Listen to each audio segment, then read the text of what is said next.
Hi everyone and welcome to Beyond Tomorrow, a new series from the New Zealand Herald in partnership with MYOB, where we tackle the unprecedented business environment affecting thousands of small and medium-sized enterprises across New Zealand, whilst the world battles to slow the spread of the novel coronavirus. I'm Will Trafford and every day I'm joined by Ingrid Cronin-Knight, MYOB's country manager. Hey Ingrid.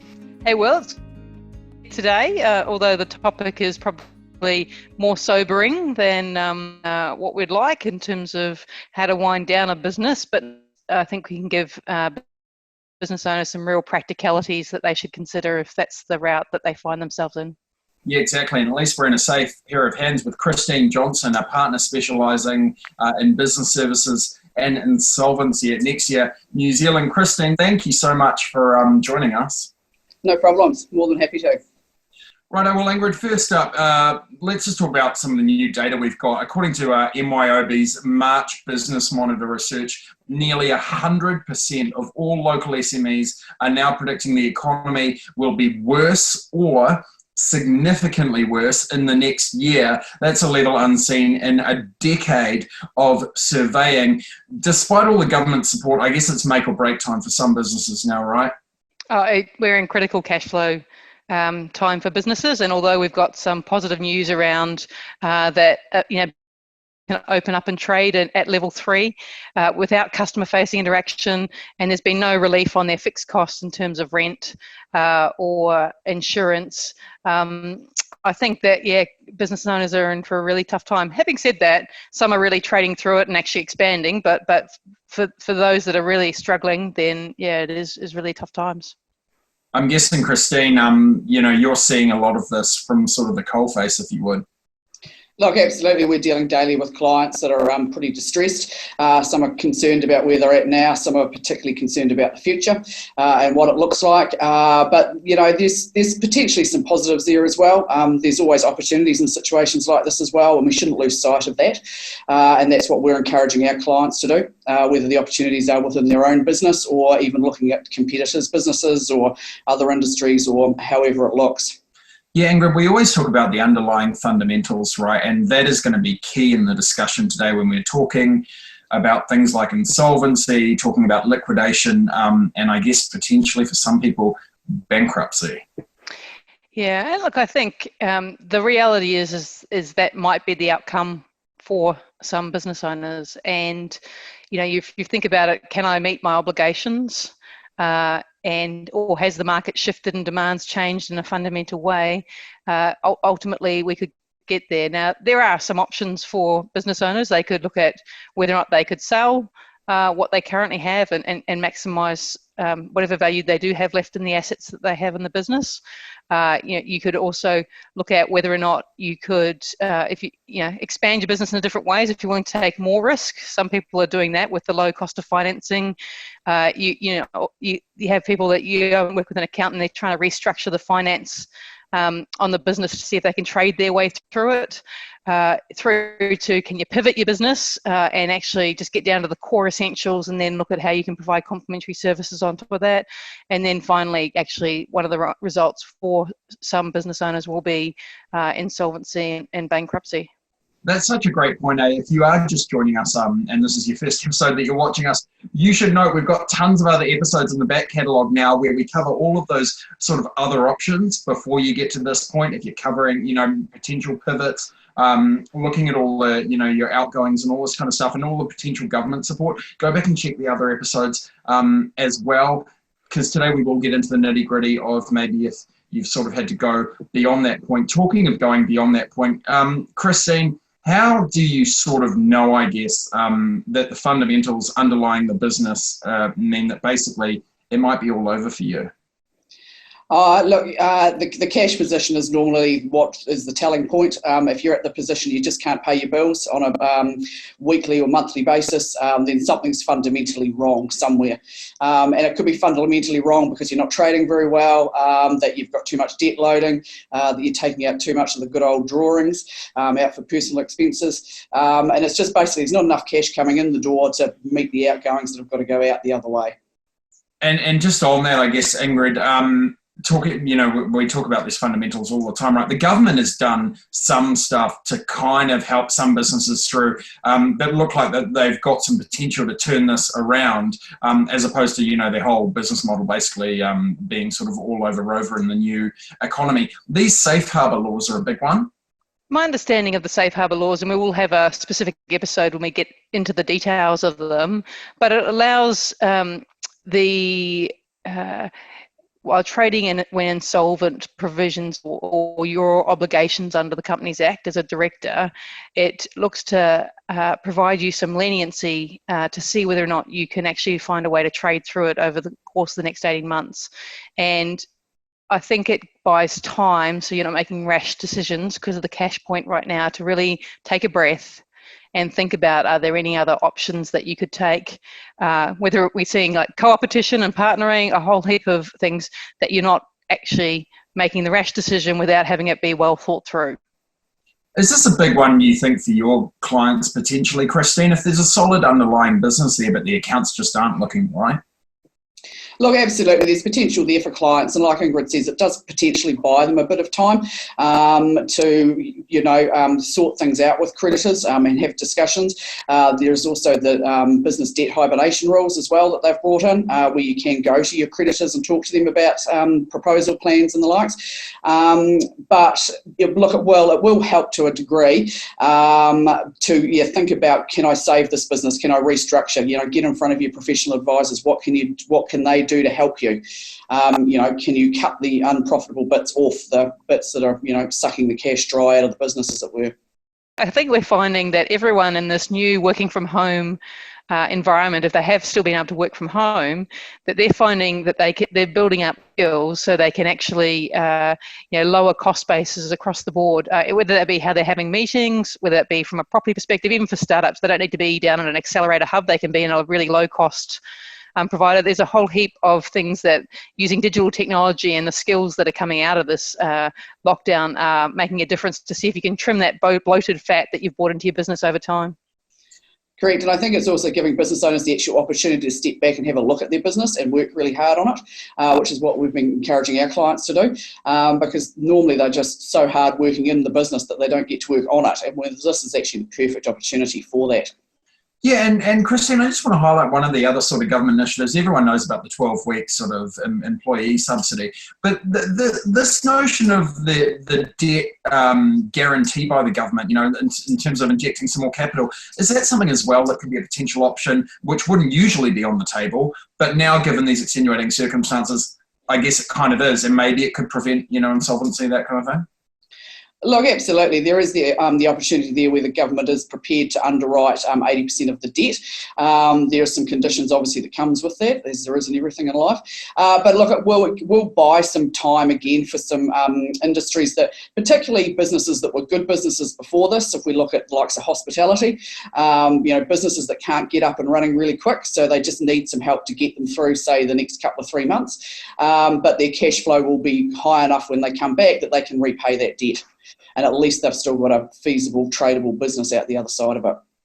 But it does need to be approached with caution, because you also don't want to take on more debt if things aren't going terribly well anyway.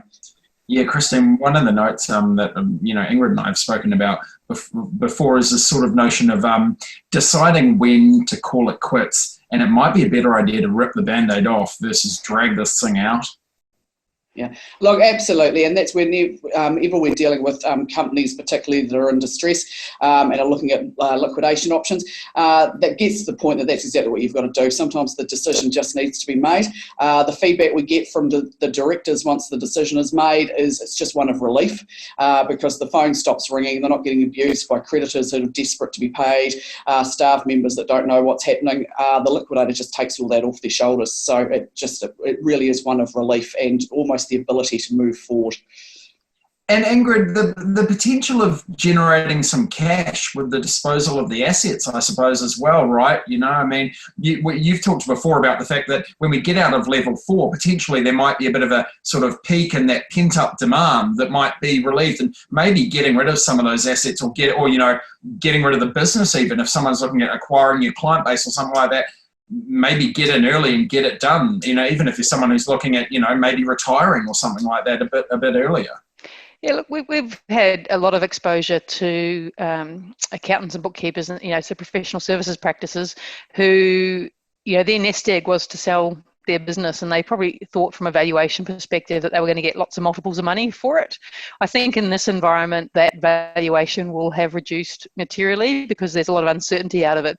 But I think explore those wider options, because you may have something that's of value to other people, and all your obligations are still there. But if you can trade not only the goods and the inventory that you might have, but there might be some sort of client base, a set that you've got value in that you can trade to another person. And it might not be a multiples of EBITDA or multiples of revenue. It might be a 30 cents on the dollar kind of thing. But at least if you explore that option and get out into the network and see if it's of interest to anyone, you might find that there are some other ways that you can navigate your way.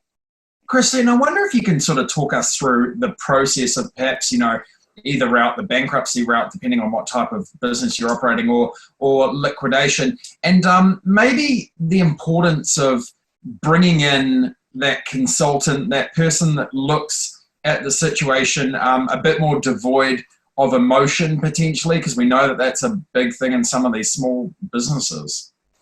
Oh, look, that's exactly right. I mean, these, people's businesses are their babies. They've poured their heart and their soul and their life into it. Often their relationship, they haven't watched the kids grow up and that sort of stuff. So it's really hard. But it shouldn't necessarily be your first port of call that I'm going to go into liquidation. You need to seek that really good advice and do it early. And don't be embarrassed or ashamed to have to seek it. If you haven't got professional advisors that you can ring up and just have the conversation with, you've got the wrong professional advisors. You really need somebody that you can trust, have the discussion, and that will give you the good, honest responses that you're looking for. So, pick it up by its ankles, give it a good shake. What falls out? What can we do differently? How does it work? If when you have gone through that and there still looks to be no hope and the writing's on the wall, then that's when the decision has to be made. So bankruptcy, that applies to individuals or partners in a partnership. So if you trade as a sole trader, then it's a bankruptcy route. If, however, you are a company or that you go into liquidation, or if you've got secured creditors receivership, but we won't go down there today because it's too hard. So you first make the decision, but again, if you have to go into a liquidation, so you need to talk to a liquidator beforehand, because the timing of it is really, really important, and you really need to do that. Even if you think you've got a buyer for the business or the assets, if you think you are not going to be able to clear all your bills out the other end of it, you need to talk to a liquidator before you start liquidation proceedings. The reason being is often there are what we call interested parties, so banks and other secured creditors. So they might, if you're a digger driver, they've likely got security over your digger. You can't just go and sell that out from underneath them. Hey, Christine, that's really practical advice.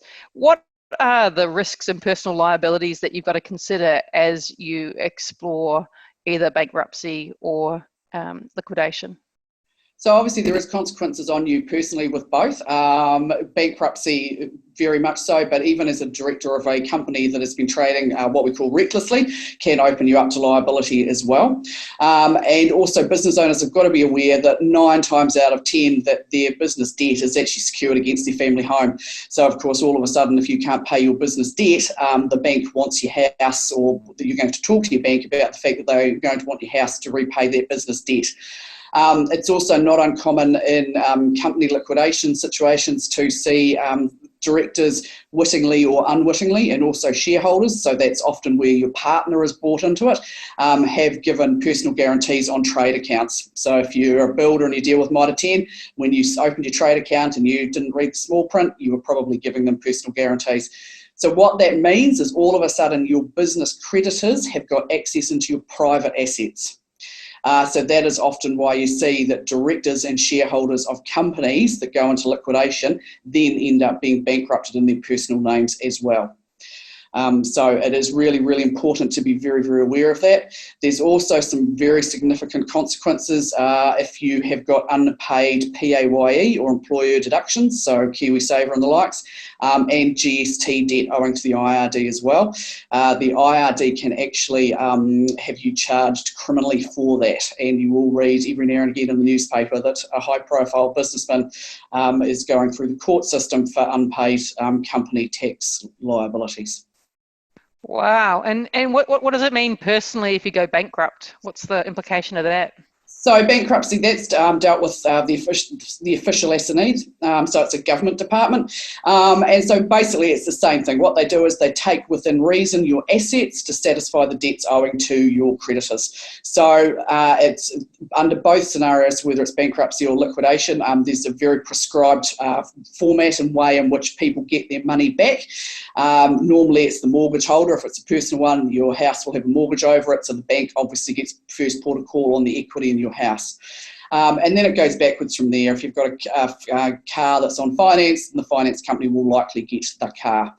So, I mean, they can't take everything from you in bankruptcy. They're not going to come in and take your fridge, freezer and your couch. They're possibly not going to take your 1978 Toyota Corolla, but if you've got a brand new Maserati parked in the driveway, they're probably going to look pretty closely at that. So there is some significant consequences. Bankruptcy lasts for 3 years. In that time, there's restrictions on obviously starting businesses and getting credit and the likes. And you will spend most of the rest of your life on credit applications saying that you have at some point been bankrupt. In terms of the emotional, mental, and well-being of people as they go through that process, as you said, it's their baby. They've nurtured it. They've grown it. It feels like it's them in their identity in some ways. Is there any? I know that you're a sort of an advisor, but do you have to coach people through the separating of this is their own identity or value as a person as distinctly different from the business? Yeah, look, absolutely we do, because it's at the end of the day, it's your business. So, and you don't want to see it fail. And so nobody does. So we spend a lot of time on both ends of it. So whether it's, a business that's in trouble and we're trying to restructure and get them out of it, or, the end is nigh and look, we're going to have to push the go button on a liquidation. We're with them the whole time. We're working with them. And, there's at times there's a lot of tears and there's a lot of distress, but you've got to have that support network around you. And it's not just your professionals, it's your friends. You need to be open and honest with your partner. We often see that they're not, and once those communications can be opened a wee bit more, the relief again is that much easier. And if you do go down that bankruptcy route, are there any implications, because you just started talking about the family home, but are there implications for potentially your partner through that process?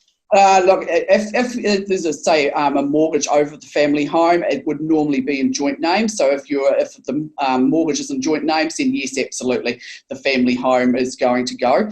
I have seen it through a liquidation process more so, where we have successfully managed to hive off half the equity in the family home for the partner. But again, in a bankruptcy mortgage situation, that's not very common because it is the house that's securing the whole thing. So yeah, it is tricky. That's when the partner comes in, and often you see it, the partner really didn't understand the documents they were signing at the time, and they didn't understand the consequence. And so again, it's that really good professional advice right from the outset. What am I signing? Do I understand it? What is the consequence?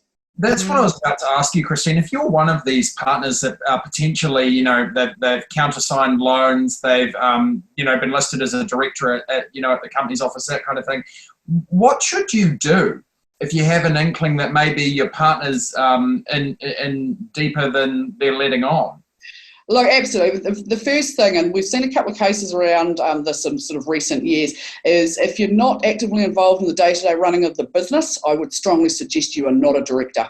And it's just around that liability space. And it's very common in husband and wife businesses that they are both directors, but one is often far more active in the day-to-day running of the business than the other. So in that instance, you can both be shareholders, you can still have ownership in it, but only one of them should be listed as the director. director. And that just helps to mitigate that liability and that risk as well. But look, there's been times, it's just my accounting side of my business where, we'll get the significant other on the phone going, hey, you know what, something's up here, I need you to talk me through it. And sometimes you just need to bring everybody into a room and step them through it. If you get stepped through it and you still don't understand it, you need to ask the question. It's not that you're not understanding it, it's that they're not explaining it properly. So you've got to take them back and get them to do it again. Who should we essentially go to and speak to if we're looking at this scenario now? There will be a lot of people, presumably, in this scenario having never imagined they would have been. Yeah, absolutely. So look, start with your professional advisors. So your current accountant, your current lawyer, your bank manager. Some of the most powerful meetings that I have with my clients is when we get the bank manager, the lawyer, the accountant and the clients in the room around the same table together. Obviously at the moment that might be a wee bit tricky. Do it on Zoom, do it on FaceTime, however you need to do it. Get them round, lay it bare. This is what I've done, this is what I've considered, this is what I think it looks like. Has anybody got anything to add? Can anybody make 4 and 4 into 6 right now, or 12, or whatever you need it to be? If that doesn't work, if you think that your accountant might be out of their depth, or their lawyer or their banker, then you need to find some specialist advice. And hopefully if they agree with you that, look, you've exhausted all of your avenues, the writing is on the wall, so therefore we now need to make the next decision, then they need to go to a specialist insolvency practitioner to get that assistance and that advice. Christine, I wonder if, again, someone is looking at this scenario and having, some real issues with digesting the reality of what's about to happen. Can you give me potentially some things that these advisors might come up with to get them out of this scenario that might offer some relief? These advisors are obviously going to understand the new tax changes better than a lot of business leaders. They're going to understand a lot, negotiating with creditors, all this different kind of stuff, I guess, that maybe the business owner who's looking purely at numbers is going, nothing here adds up. No, exactly right. This doesn't work. Look, and I think the angle and what use the current government assistance is going to be is actually how good the underlying business is. And we've already seen some big names that have got into trouble that have already had headlines sort of a fortnight into the shutdown. The reality is it's probably not the shutdown that's done it. They were probably in trouble beforehand. And so that's why I think you've got to do that backward step and actually look at the business as a whole and go, right, where are we at? What does it look like? What does it look like going forward? What do we anticipate our industry is going to do? Have I got a viable underlying business? Yes, I have. Right, so it's a cash flow issue. What do I do with the cash? Is it my debtors? Have I got too much stock on hand? Am I taking too many drawings out? Do I need to restructure my staff and let some of them go? Do I need to get rid of some parts of the business that are no longer trading profitably and are actually holding the rest of them back? Is there excess assets that I can sell, again, to free up that cash? You need the good, plug for MYOB. You've got to have, a good accounting system. Do you know what's happening on a monthly basis? If not, you need to. It's all that good stuff. Is that real cash flow management, the budget going forward? What does it look like? How do we change this? You've got to watch it and just keep changing and keep being aware of what's happening around you all the time. Ingrid, where do we go and get someone like Christine to help us out? Because crikey, she is a woman you want on your team, I'm guessing. Nexia in Christchurch, obviously, is where you go to get Christine. But I think Christine said it before, that the best place is to start with your financial advisors, start with your accountant, start with your lawyer, and if you can, your banker. And that will be a great place to start. The reality is if you got to this point, there are extenuating circumstances on the current economic environment. And it doesn't mean, although this process is going to be very challenging for you and potentially your partners, your staff, those people that are going to go through this process with you, that you have grown and thrived a business over time, and the assets and the skills and the knowledge that you've learnt through that process mean that you can really make a difference for New Zealand as we trade and navigate our way out of this process. And so I think that although this is a terrible place to be, you as a business owner have incredible assets and skills that can really make a difference, and don't lose sight of that. We say it again and again and again, right? This is not a personal failure. People didn't cause this. People didn't inject this economic environment into their business. It really, unfortunately, is what it is. And for so many business leaders, by nature they lead, and it will still be so hard for them, I guess, to struggle with that notion. But the truth is, this is far beyond what, you know, any business leader in many situations will be able to navigate. Christine Johnston, thank you so much. I mean, such a wealth of information there, and you know, scraps of optimism within a really negative and, you know, overwhelmingly sad, I guess, topic for so many people. And Ingrid Cronin-Knight, MYOB's country manager, thank you so much for being with us. Again, remember, to you at home, we want to hear your questions. Email them through to video@nzherald.co.nz. Plenty more episodes to come where we can address those. Until next time, stay home, stay safe. Bye for now.